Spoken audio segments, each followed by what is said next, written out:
fazendo todo medo desaparecer, trazendo sobre mim um novo amanhecer.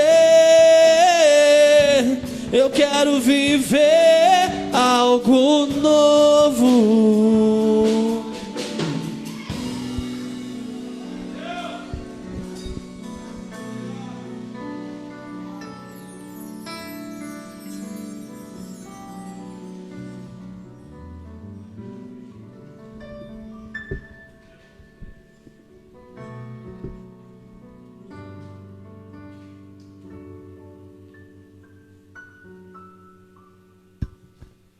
Boa noite, meus irmãos.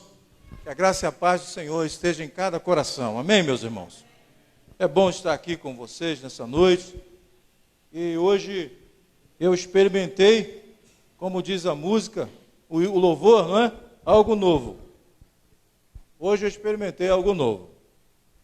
Nós estávamos a mais ou menos a 150 ou 160 quilômetros longe aqui de Vale de Bênção, e assistimos a Escola Bíblica Dominical.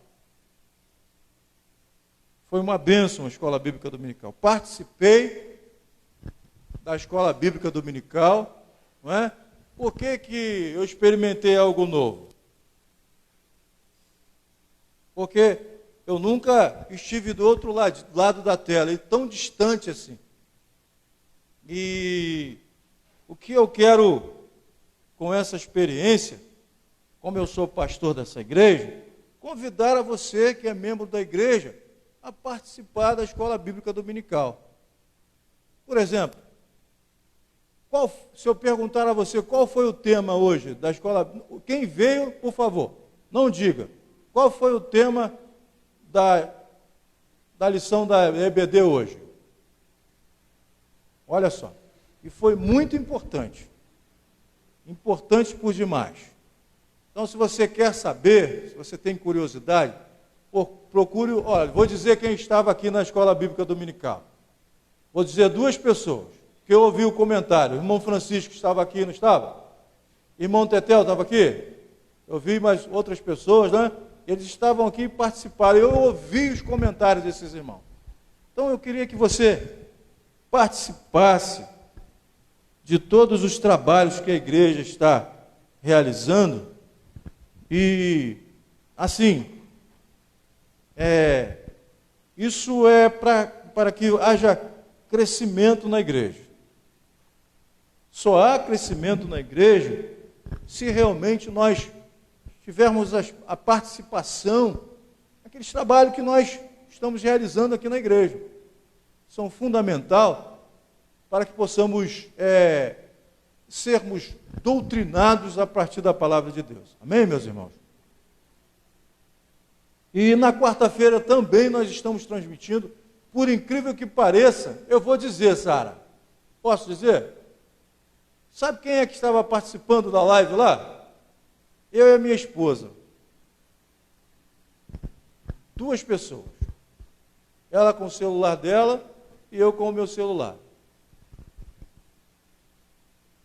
Estava num lugar, mata fechada, só mata, pássaros cantando, mas por incrível que pareça, tinha lá o Wi-Fi, o bendito Wi-Fi, e muito bom por sinal.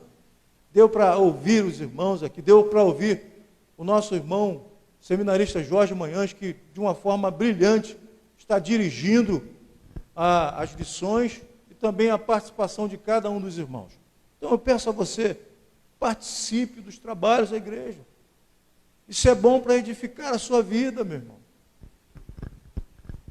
E aqui, a igreja está fazendo um trabalho de passar para você, sabe o quê? Responsabilidade. Responsabilidade. Eu acho que isso é muito interessante, não é? Membros de uma igreja que tenha responsabilidade, isso é ótimo. É ótimo. Amém? E nós não temos muitos cultos. Quarta-feira, domingo de manhã e domingo à noite. E eu ainda distribuí as revistas para os irmãos, não é? Tem muitos irmãos que têm a literatura em mãos. Então, é bênção. Eu espero que vocês participem. E nós vamos continuar fazendo todo esse trabalho com muita alegria em nossos corações. Então, quarta-feira também estamos proclamando o Evangelho, domingo de manhã e domingo à noite. Amém, meus irmãos? Eu fico feliz de morar no Rio de Janeiro. Você também tem essa felicidade? Por exemplo, na quinta-feira foi quantos? Foi 44, quantos graus? 40 graus, não é isso? E hoje nós temos quantos graus? 28, está aí mais ou menos? É isso? Que coisa, né, irmãos? Imagine como que a nossa saúde reage a tudo isso. Ontem, o Pedro, que estava conosco, estava aproveitando numa piscina. E hoje ele acordou de manhã bem triste, resfriado, porque não pôde entrar na piscina. Isso é o Rio de Janeiro. Eu que sou carioca, embora não pareça, alguém disse que eu pareço muito ser baiano, não é? Mas eu que sou carioca, eu não costumo reclamar desse clima. Eu gosto muito desse clima. Porque eu sei que amanhã, por exemplo, você pode acordar aí com 38, 39 graus, entendeu? Benção, isso é Rio de Janeiro. Mas não é isso que eu queria falar com vocês. Apenas para a gente acordar aqui. Eu queria falar sobre um tema com vocês. Queria falar sobre tristeza hoje. Mas como é que nós vamos superar a tristeza? E, para tanto, eu escolhi o texto que está no Evangelho segundo João. Obrigado, Mateus. Deus abençoe, tá, Mateus? Evangelho segundo João, no capítulo 2, verso de 1 a 12. Você tem que estar com a sua Bíblia aí? Evangelho segundo João, capítulo 2, verso de 1 a 12. Vamos dar uma acelerada aqui para a gente acabar pelo menos 8h35. Quando o pastor promete assim, complica. Então não é melhor não prometer, né, irmãos? Todos encontraram? É um texto bem conhecido. Pode dar para falar sem abrir a Bíblia, sim ou não?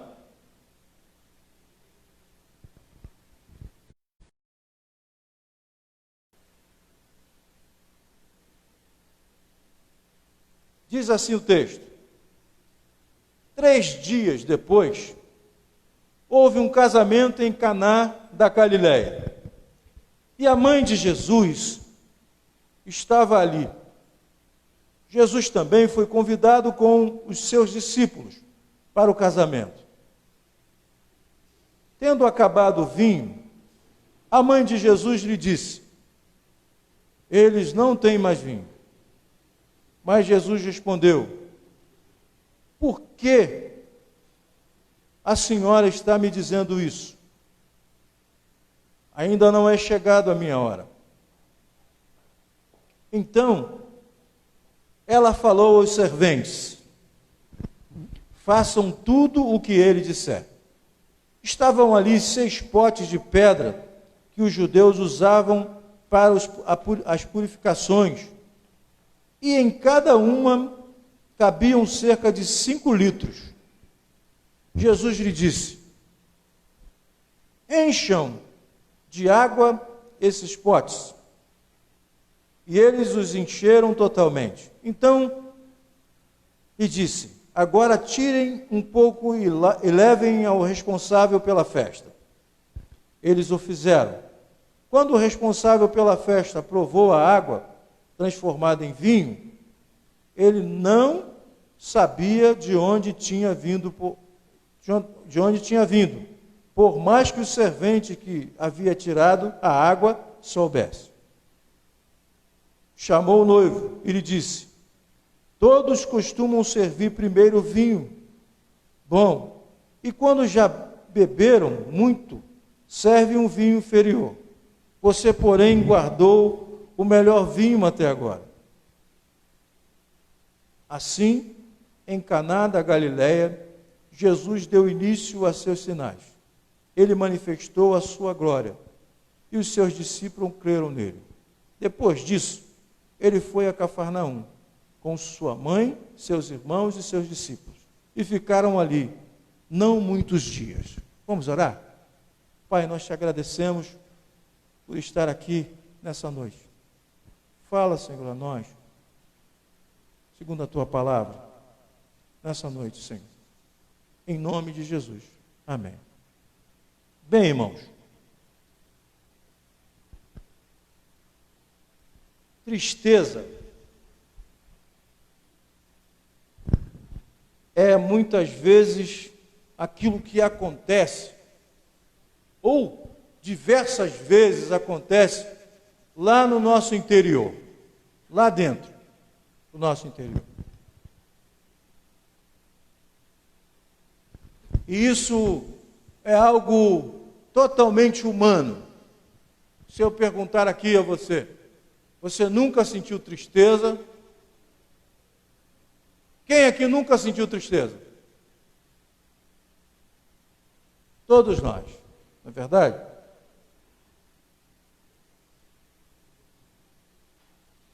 E ela vem, geralmente, quando esse ser humano tem um desgosto,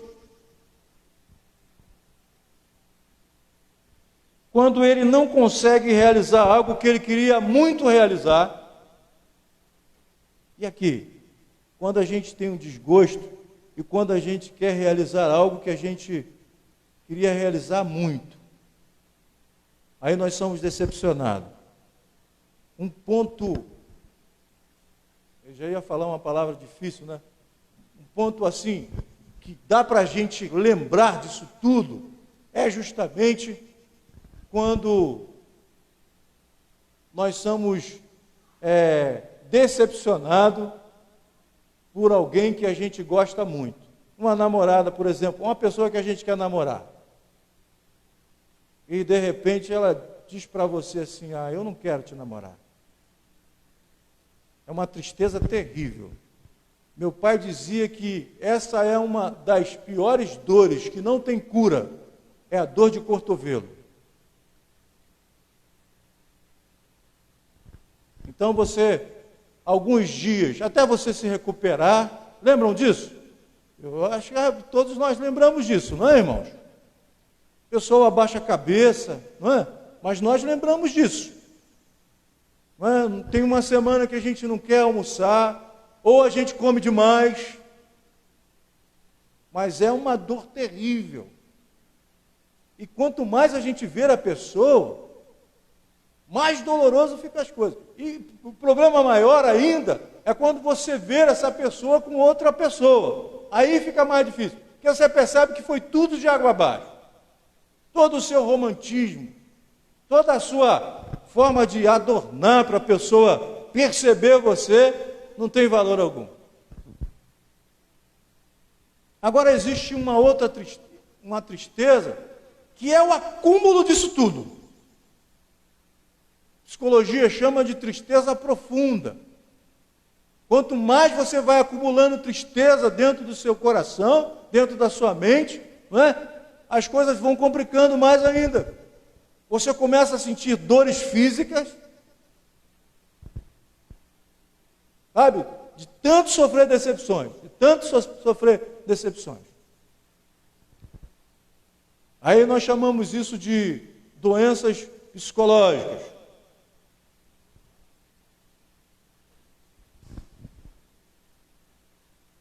Portanto, irmãos, à luz desse texto que nós acabamos de ler, eu gostaria de pensar sobre esse tema tristeza. Mas como é que nós podemos superar isso? Como nós podemos superar essa tristeza? Para isso, eu gostaria de extrair aqui algumas lições com você. Você está com a sua Bíblia aberta? Vamos abrir aí para a gente tentar extrair? Vamos lá? A primeira coisa, que eu extraí aqui desse tema como lição para superar a tristeza, está exatamente no verso 2. Jesus também foi convidado com os seus discípulos para um casamento. quer dizer isso? Para superar a tristeza, nós precisamos convidar a Jesus para participar dos problemas que nos causam tristezas. Vamos repetir de novo? Para superar a tristeza, nós precisamos convidar Jesus para participar dos problemas que nos causam tristezas. Por quê, irmãos? Às vezes nós colocamos na nossa vida coisas de suma importância. E às vezes nós valorizamos tanto essas coisas, sabe? E não entendemos nunca que um dia nós vamos nos decepcionar com ela. E olha que as coisas da vida parecem muito belas, mas são decepcionantes. Pessoas, bens, o tempo. Outro dia mesmo eu percebi que o tempo às vezes nos decepciona. Quando eu tentei fazer, agora os irmãos sabem que, os irmãos não estão sabendo, eu sou trilheiro agora, né? Eu fui tentar fazer uma trilha e na minha cabeça ainda eu tinha pelo menos uns 30 anos. E descobri que eu tenho 5.0. E o meu amigo disse assim: pastor, vai devagar, senão você não vai conseguir. Vai nos passos de 50. Quando eu parei para pensar que eu tinha 5.0, eu comecei a ficar triste.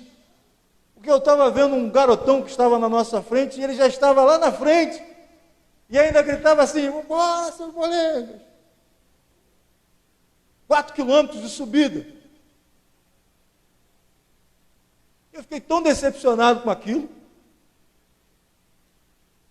Parei um pouquinho e depois me recompus e comecei a subir. E consegui. Mas só que não com 30, mas com 5.0. O tempo, às vezes, nos decepciona. E se você ficar olhando para ele, confiando no tempo, você perde o tempo e acaba ficando decepcionado. As pessoas também nos decepcionam. Isso tudo ocorre, sabe por quê, irmãos? Porque compreendemos mal o mundo. E por isso nós somos decepcionados por ele. Compreendemos mal. Pastor, como é que é compreender mal o mundo? Porque nós olhamos sempre a fim de tirarmos alguma coisa daquilo. E que muitas vezes, ou na maioria das vezes, aquilo que está na nossa frente pode nos decepcionar. Porque vai se esgotar.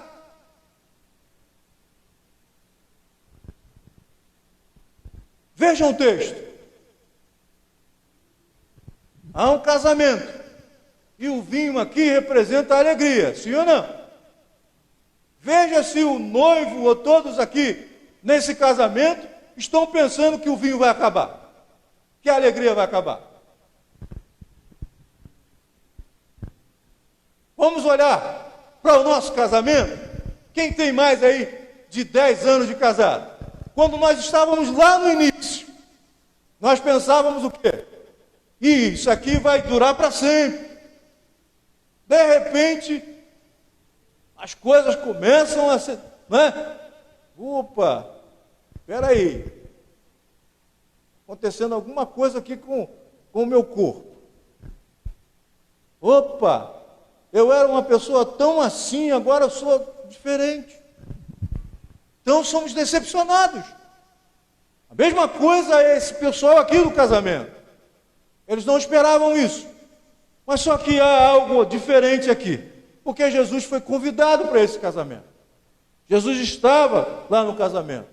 E a pergunta que eu faço para vocês é a seguinte: qual é a decepção que nós podemos ter com o Senhor Jesus?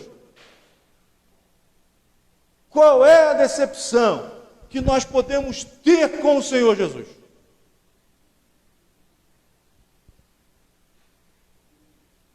Ele tem uma missão. Ele tem algo a cumprir. E, assim, eu gosto muito de olhar para o texto de Jonas, né? E olhar e perceber que Jonas estava lá no barco. Lembram disso? Quando descobriram que o problema era Jonas, o que eles fizeram? Jogaram Jonas para fora, não é verdade? Agora vamos olhar Jesus e os discípulos. Vamos dar uma olhada? Vamos! Os discípulos estão no meio do mar, o negócio estava bravo. E quem é que está lá no porão do barco? Lembram?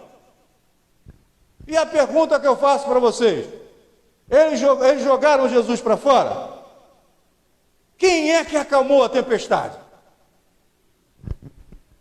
Jesus decepciona alguém? Muito pelo contrário. Amém, irmãos? Ele nunca nos decepciona.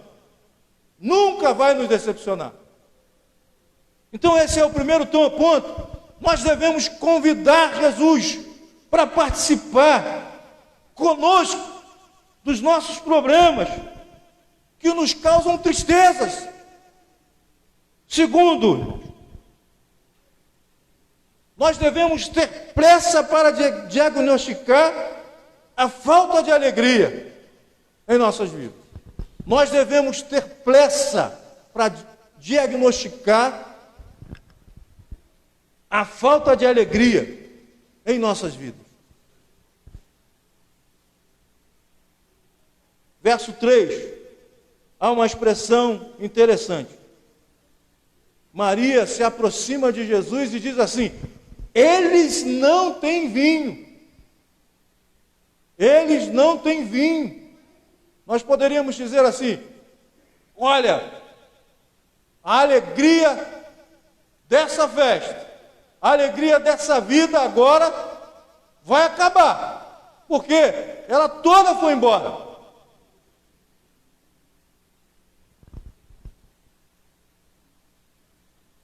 Essa declaração é uma forma de expressar um sentimento decepcionante, do tipo: como isso pode ter acontecido?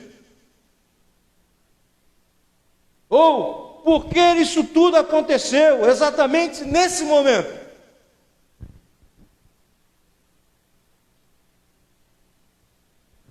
Para Maria dizer isso tudo, a mãe de Jesus, ela conhecia tudo o que estava ali.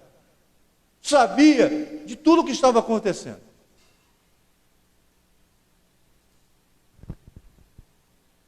E eu pergunto, sempre pergunto aos nossos irmãos, não é? Você já tentou diagnosticar o porquê às vezes você fica tão triste, desanimado? Essa tristeza dá um desânimo. Essa tristeza às vezes faz com que você perca o apetite. Essa tristeza às vezes faz com que você come demais. Essa tristeza às vezes faz com que você perca o horário dos seus compromissos. Você já pensou em tentar encontrar a raiz daquilo que faz você ficar triste? Do porquê? Você já se surpreendeu assim em algum momento em dizer assim, como Maria, não é? Faltou alegria e eu estou triste. Por que eu estou triste? Qual é o motivo da minha tristeza? Se você pensar ainda mais um pouquinho, você vai perceber que aquilo que aconteceu com você naquele momento talvez não seja o principal motivo. Há coisas mais ainda profundas, bem lá atrás, Porque aquele momento ali só foi mesmo o estopim para que você estivesse muito mais triste ainda.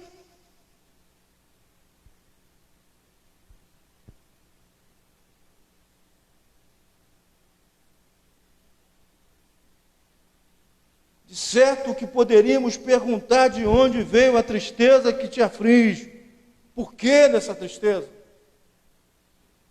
Ou o porquê tanta tristeza?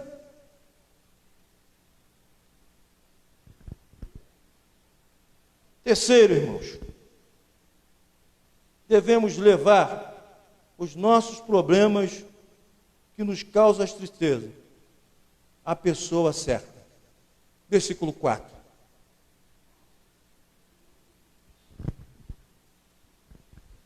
Mas Jesus respondeu: por que a senhora está dizendo isso? Ainda não é chegada a minha hora. Eu não quero entrar aqui mais profundo nesse texto. Eu quero apenas extrair algo para nossas vidas. Eu queria que você estivesse bem atento a isso. Depois que nós diagnosticamos, depois que você pensou, você aprofundou, não é? Nós chamamos isso de autoconhecimento. Sabe o que é? Parar um pouquinho, se autoconhecer. Isso é ótimo, meu irmão. Isso é ótimo. Senhor, por que será que eu sou tão triste assim às vezes? Por que às vezes eu vou para o cantinho da minha vida e começo a chorar? Por que quando alguém faz alguma coisa comigo, eu fico tão triste? Autoconhecimento. E agora você tem que pegar isso. Você passou a ter autoconhecimento. Você precisa levar esses problemas que te causa tristeza à pessoa certa.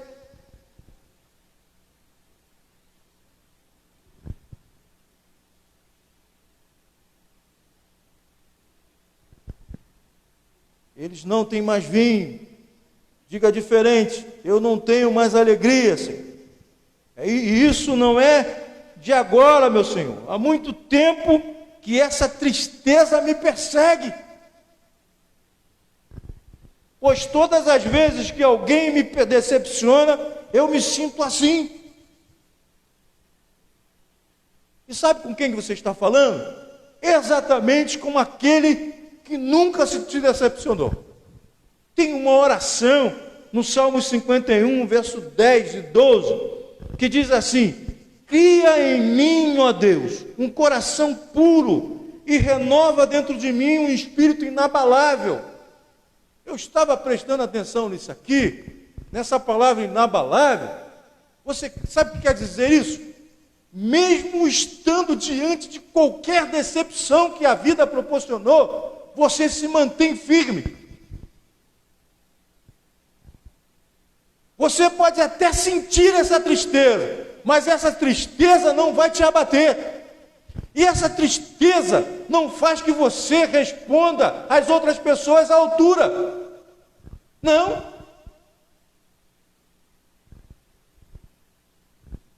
Eu me lembrei aqui de uma época em que eu contei uma metáfora que eu vi, e eu achei muito interessante. Uma águia enorme, voando, e um pássaro, um corvo em cima da águia, metendo o bico na águia. E a águia não está nem aí para isso. Continua o seu voo, calmo e sereno. Isso é ser inabalável. Talvez, ou de repente, tenha até uma dor, tem até uma lágrima, mas ela permanece ali com o seu voo. Então, o salmista diz assim: Davi, cria em mim, ó Deus, um coração puro, renova dentro de mim um espírito inabalável. Não me lance fora da sua presença, coisa que Deus nunca fará, porque o próprio Senhor disse: aqueles que estão sob os meus cuidados, de maneira nenhuma eu lançarei fora. Não me lance fora da sua presença. nem me retires o seu Santo Espírito. Restitui-me a alegria da tua salvação e sustenta-me com o espírito voluntário. Então você está lá diante do Senhor, do médico das almas, cura, você levou os problemas para Ele. Em quarto lugar, irmãos, o que nós devemos fazer? Obedecer a Jesus.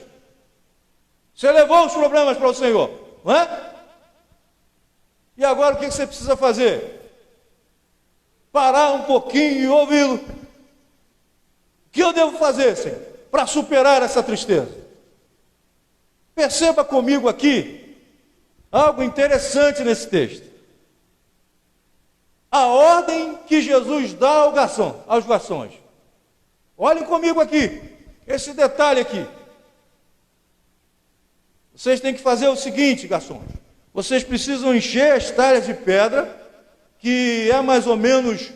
Eu queria trazer, eu pretendo, irmãos, trazer algumas imagens quando eu estiver pregando, para que vocês conheçam, não é? É algo tipo uma bacia, não é? Que é feito de pedra, aonde os fariseus lavavam as mãos para poder se alimentar. Então Jesus diz o seguinte: pega essas talhas de pedra,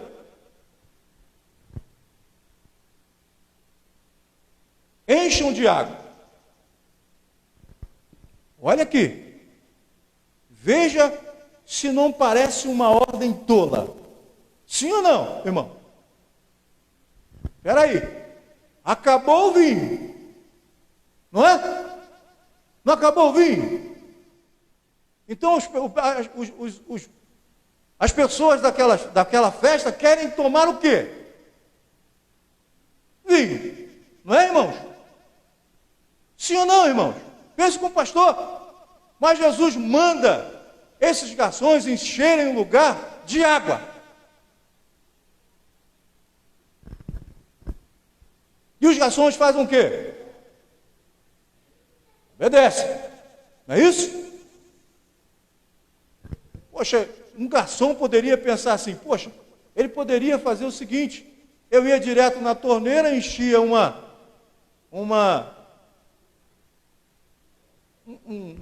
pote desse que ele está mandando e já servia direto. Não, mas ele está mandando fazer o contrário. E olha que ele está mandando pegar água. Mas não, esses garçons não. Eles vão direto para cumprir aquilo que o Senhor Jesus ordenou a ele.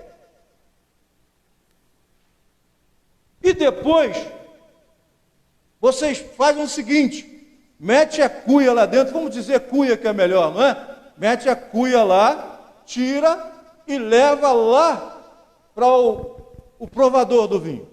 Esse mestre-sala aqui é similar a Neemias, a tarefa de Neemias.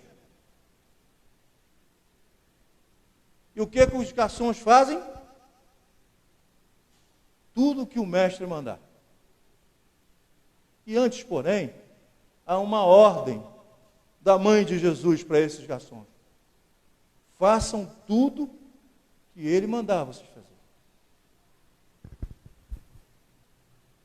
Eu fico pensando aqui para nossas vidas. Eu queria que você prestasse atenção na aplicação que eu tenho para mim e para você.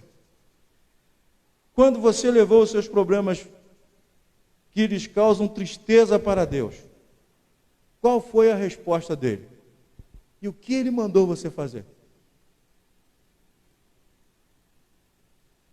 Para você superar a tristeza.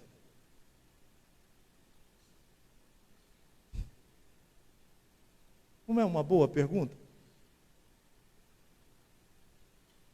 Parece que foi uma coisa tola. Eu vou fazer isso, Senhor? Isso não é de Deus, não. Isso não é voz de Deus. Isso é uma outra voz, mas não é de Deus. Você considera isso que o Senhor mandou você fazer tolice?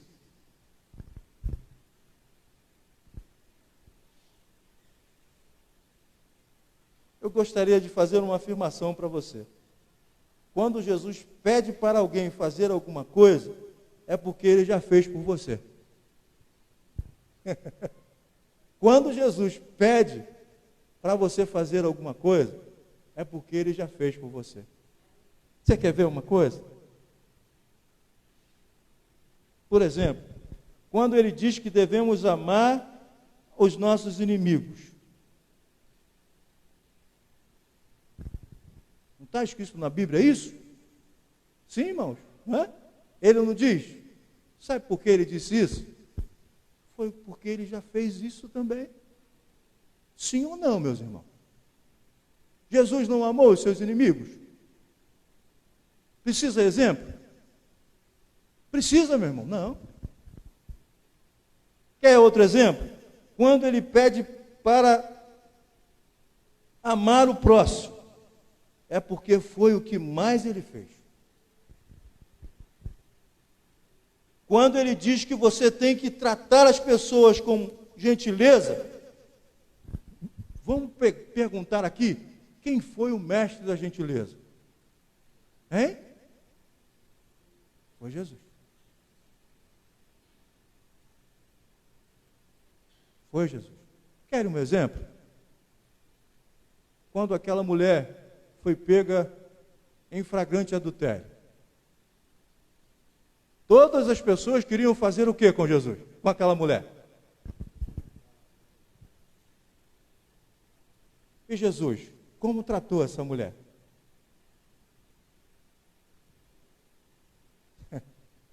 Você pode se deparar um dia com uma pessoa que está muito triste, porque de repente foi totalmente discriminado.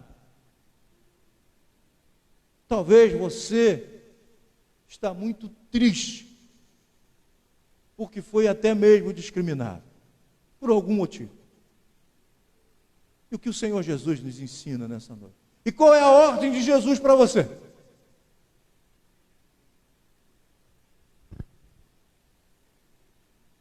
Portanto, irmãos, eu digo com firmeza, parece até aquela brincadeira, né? Eu formei essa frase: tudo que o mestre mandar, faremos todos. Você quer um exemplo legal? Se nós fizermos aquilo que Jesus nos manda, abra sua Bíblia em Lucas capítulo 6. Vamos lá comigo? Lucas capítulo 6. Verso 46. Quem lembra aqui dos dois fundamentos? Quem lembra? Nós só lembramos das duas casas, não é? Uma construída na pedra, na rocha, e a outra construída onde? Na areia. Só lembramos disso, não é? Mas veja o que diz o primeiro verso. O 46. Por que vocês me chamam Senhor, Senhor, e não fazem o que eu mando?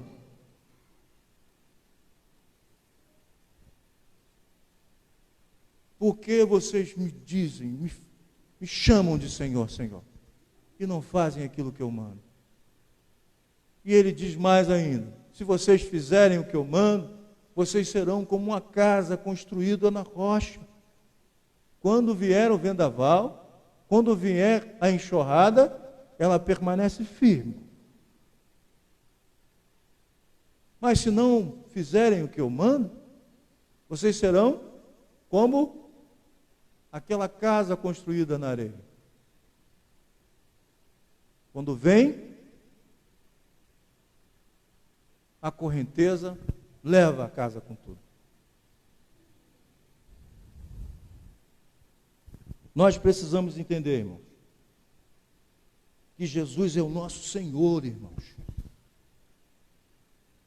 Jesus é o nosso Senhor. Nós devemos colocá-lo em nosso coração, como o apóstolo Pedro diz: santifique ao Senhor Jesus em vossos corações. Nós devemos colocar Ele em nosso coração. Sim, pastor, isso é efetuado pelo Espírito Santo. Compreendo perfeitamente. Mas Paulo diz, escrevendo às igrejas de Tessalonicenses, ele diz para que nós possamos não apagar poder do Espírito Santo que habita em nossas vidas. O contrário disso é buscá-lo, cada dia mais e mais. Eu quero concluir, irmãos, junto com vocês, dizendo o seguinte: somente quando nós experimentamos um amor eterno, sabe o que é isso? Somente quando nós experimentamos um amor eterno, seremos capazes de superar toda e qualquer tristeza que tivermos nesse mundo. Quando nós experimentamos esse amor eterno, nós somos capazes de superar toda e qualquer decepção que nós enfrentamos nesse mundo. Sabe por quê eu digo isso? Porque o que mais nós temos na nossa vida são decepções. Então, a partir do momento que eu começo a experimentar esse amor eterno de Deus, através de Jesus Cristo, eu olho para as outras coisas e isso me sustenta. Eu comecei a entrar nessa área de trilha e sofri algumas decepções, tipo assim: poxa, tu está com uma barriguinha, e aquilo maltrata a gente, não é, irmãos?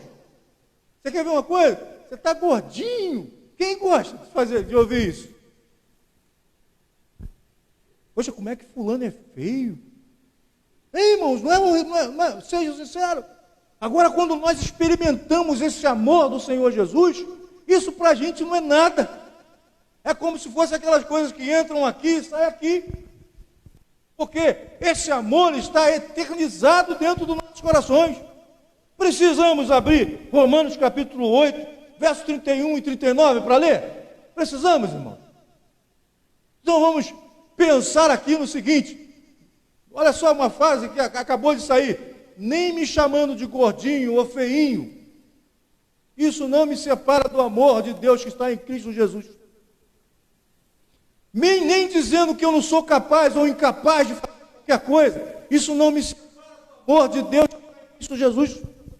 Nada me separa do amor de Deus que está em Cristo Jesus. Percebe aqui? Sinto até tristeza em alguns momentos, mas esse amor que está eternizado em meu coração me faz, sabe o quê? Muito mais que vencedor em Cristo Jesus. Amém, meus irmãos?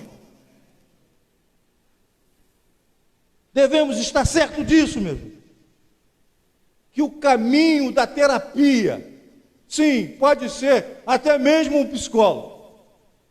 Pode sim. De vez em quando eu tenho vontade de fazer isso.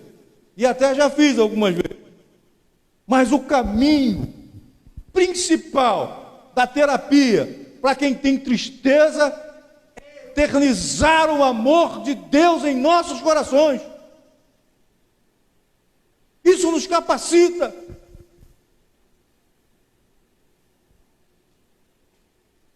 Vamos chorar? Sim, irmãos. Eu sou chorão demais. Mas eu quero dizer para você o seguinte: chorar ajuda por um tempo, somente por um tempo, tá bom? Chorar ajuda por um tempo, mas depois é preciso parar de chorar e tomar uma decisão. Salomão, homem de Deus, tomar uma decisão. Que decisão é essa? Experimentar o amor de Deus e perceber que esse amor é eterno. Amém, meus? Essa é a melhor decisão que podemos ter. Eu queria orar com você e gostaria que você colocasse agora, nesse exato momento, qual é a tristeza que está no teu coração nessa noite? Você já apresentou para o Senhor? Se você já apresentou para o Senhor, Ele te deu uma resposta. E você está Você tem coragem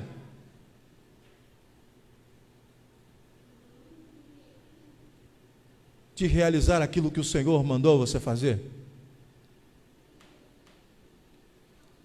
Que às vezes parece ser impossível. Você pode ficar em pé?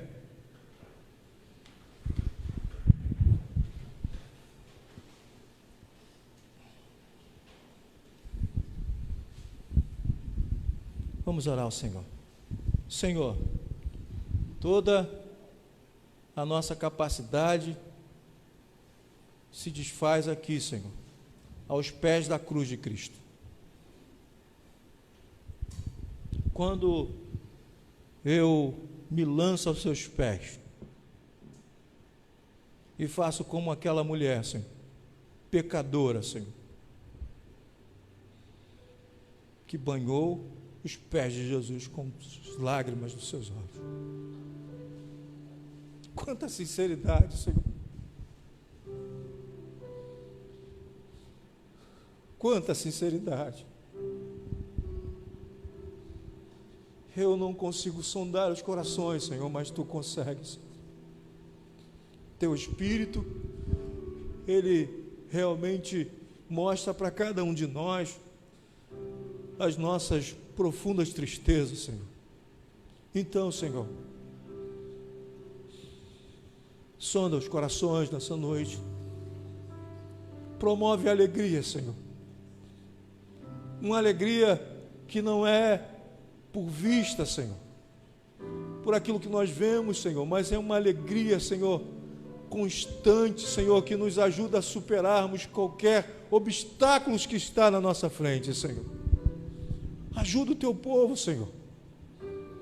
Eu sei que podemos contar com a Tua misericórdia em nossas vidas, podemos contar com a Tua vontade, Senhor, em nós. Tu és o nosso Deus que nunca nos abandona, Senhor. Outras pessoas podem até nos decepcionar, Senhor, mas Tu está conosco na nossa luta, Senhor. Com isso, Senhor, nós Te convidamos a participar conosco e nos ajudar, Senhor, através desses problemas que todos os Seus servos estão apresentando aqui, Senhor, nessa noite. Que essa semana, Senhor, seja uma semana de reflexão, Senhor, na qual o Teu Espírito, Senhor, começa a trabalhar, Senhor, em nossas mentes, em nossos corações. Nós queremos esse encontro com o Teu Espírito, Senhor, e queremos ser transformados através dele, ó Pai querido. Nós buscaremos a face, Senhor, do Teu Santo Espírito. Queremos nos encher da Tua presença, Senhor. Em nome do Senhor, eu Te peço, Senhor, que essa oração, Senhor, seja realmente, Senhor, um ponto, Senhor, aonde Tu vai atuar na vida dos Teus servos, Senhor, através da Tua palavra que foi pregada nessa noite, Senhor. E que a Tua igreja, ó Pai querido, possa demonstrar esses sinais, ó Pai querido. Há uma coisa que nós precisamos entender aqui, Senhor, que realmente o mundo, Senhor, só irá reconhecer que realmente somos de Cristo, ó Pai, a partir do momento, Senhor, que praticarmos, colocarmos em prática, Senhor, aquilo que o Senhor Jesus nos ensinou, ó Pai querido. Então, Senhor, realiza a Tua obra, Senhor, porque tem muitas coisas que nós não conseguimos fazer, Senhor. Então, realiza em nossas vidas, em nome do Senhor Jesus. Que o amor de Deus, o nosso Pai, que a graça revelada em Cristo Jesus e que as doces consolações do Espírito Santo de Deus esteja na vida da Igreja Batista Vale de Bênção, e que o Espírito Santo realize a obra necessária que precisamos, Senhor, para podermos anunciar o Teu nome, Senhor, para podermos repassar esse amor de Deus por nossa vida. Que todo o povo de Deus, em concordância com tudo isso, diga amém. Deus abençoe a cada um. Eu estarei à porta para cumprimentar você.